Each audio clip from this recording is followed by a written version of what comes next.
So I've been accused of cheating a lot over the years, but more recently it's gotten a lot out of hand actually. And typically, I would take the accusation as a compliment for the most part, and just kind of move on with my day.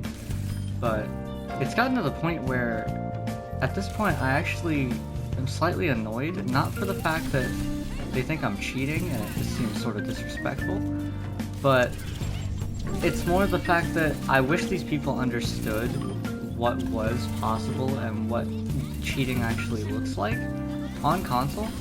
I've been accused of using aimbot, which I don't even think you can physically do on modern consoles anymore because of the securities in place. Ximming is the common one, but I've been accused of aimbotting, just Ximming overall, and I've even been accused of using wall hacks because I have headphones and can hear people's footsteps. And the past few people that have accused me of cheating, I've tried adding them, and I've tried, helping them understand like what they just don't know, because I do know that it's just up to, a lack of knowledge. I play with a lot of people who aren't as good at the game as me, especially quick play.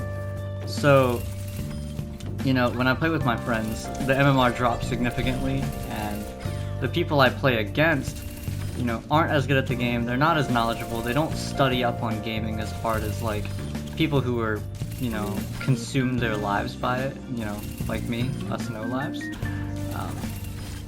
So they don't understand how to tell what's cheating or not. They just see somebody with what they consider might be unrealistic aim on a controller, and they think that they're cheating. And I kind of want to make a video just explaining how certain things don't equate to cheating on controller, and what you can or what you used to be able to use to tell if someone was Ximming. Some things you can't anymore. And honestly,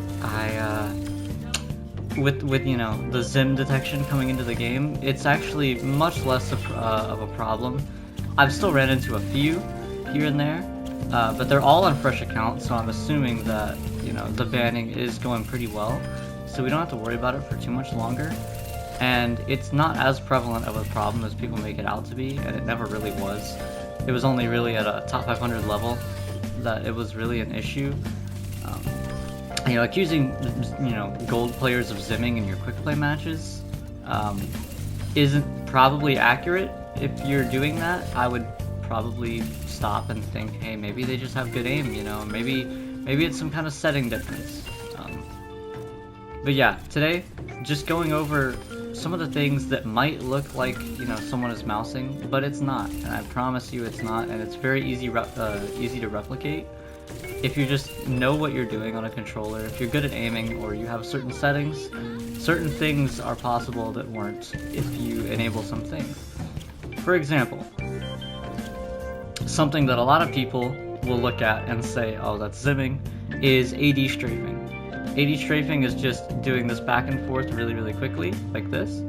And most people would say, oh, it's instant turn, like you're going instantly left and right, so, because of your speed, it's Ximming. Because on a controller, you can go slow and then ramp it up slowly to the max speed. Actually, with settings, now that they've added dead zones, you can't do that anymore. You actually can't look at that and determine if someone's cheating. Because if I do this, I'm instantly at max speed the moment I touch my stick. Like, actually instantly. There is no slow option unless I'm really barely touching the stick at all.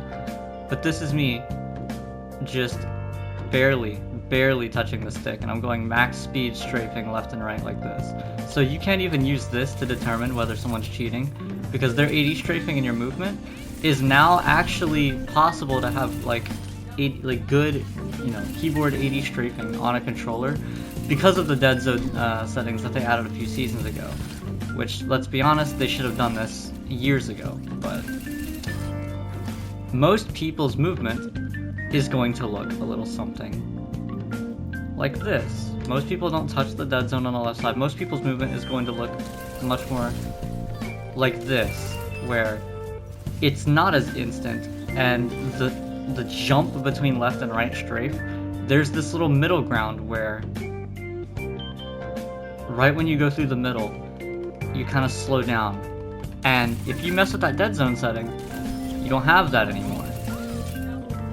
Another thing that I do a lot out of just habit when I'm playing on controller is I do this little circle, and sometimes I'll do it like even minor, like this, and people see this, or people see just more wild aim, I guess I'm just gonna call it, because, you know, if you just do less steady movements with your aim a lot, like if you're aiming like this, then no one's really gonna say anything, but if you're aiming like this, or you're doing little habits with your stick or something, people will assume, oh, you're moving too fluidly when you're doing this, so you know, you have to be using a mouse to do these, you know, these circles or these left and rights like this.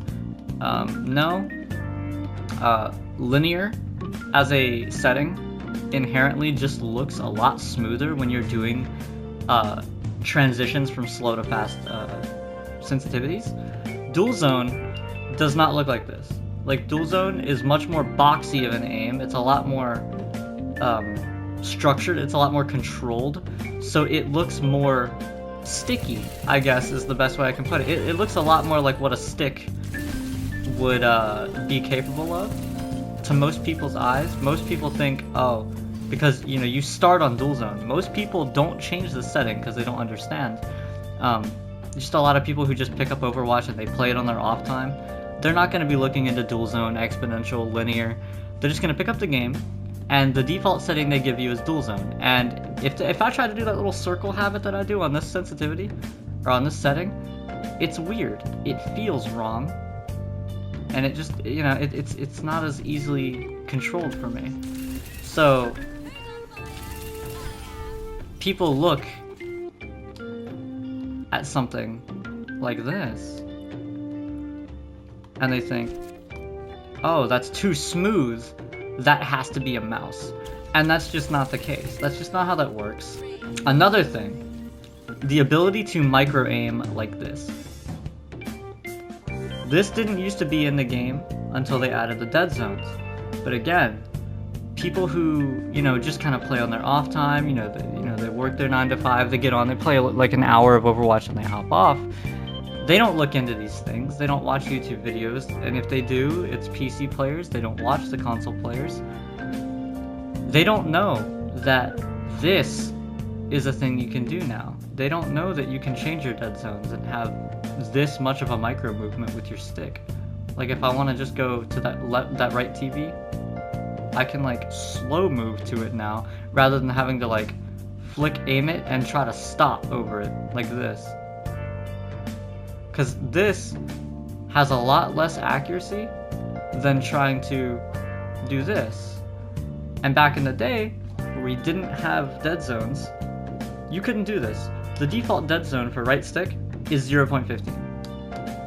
And this is me trying to do that same stick movement that I was doing a second ago. Nothing is happening. The slowest my sensitivity can go is that. Right there. This is the slowest my sensitivity can go. Meaning, if something's at really, really incredibly long range, and you're trying to track, the fact that you can only go this fast means you can't track very well, because you have to push your stick so far to make that movement that the reaction time you need is just inhuman. You can't do it. But if you play on a lower dead zone, like this, like I do, you can do these micro movements like this at long range. And just look how smoothly you would be able to track at incredibly long ranges with this. People see this, or this sort of stick control, and they automatically assume, again, that someone's cheating, when that's just not the case. People just need to be, a little more thoughtful and aware that, you are actually capable of doing good things on a controller. So clearly it's doable, and people are just not very open to the idea that people can be very good on a controller. They see it, and probably because the console player base is a lot more casual, they don't watch videos, they don't watch these setting videos, or people who are good on controller. Maybe they don't consume YouTube at all. Maybe they don't watch people play. Maybe they never watch people play games at all. Maybe they just hop on, they play, and anything that's insanely good is just alien to them, and maybe they don't have an answer to it, maybe they don't think it's possible. But this video is just to show that yes, it is possible, and people who are good at the game get accused of cheating all the time. That's why so many people think that Ximming is this massive issue at all ranks, when it's not. It's just mostly a super high elo top 500 thing. And if you see somebody in your diamond game, or you're just in quick play and there's some GM player running around shitting on everybody, just, maybe give them a second thought, and give them the pass, because not everybody's cheating, and it's not as common as you think. Especially if you're just running into somebody in your quick play games who has incredibly good aim. It's not as common as you think, and I really hope that more people just learn what's possible on controller and what they're capable of, because all I want to do is help people improve, and this video is sort of to combat the excuses that people might make to stop their own improvement. Like, oh, I can't improve because everybody who's better than me is just, or everybody who has incredible good aim is cheating, and there's no way for me to, reach this level. They're just excuses, and you need to move past them because they're not true, and you can improve, you can aim to the point where you also get accused of cheating on a daily basis, because it happens all the time. So that's it for the video. Thank you guys for watching, and I'll see you guys next time.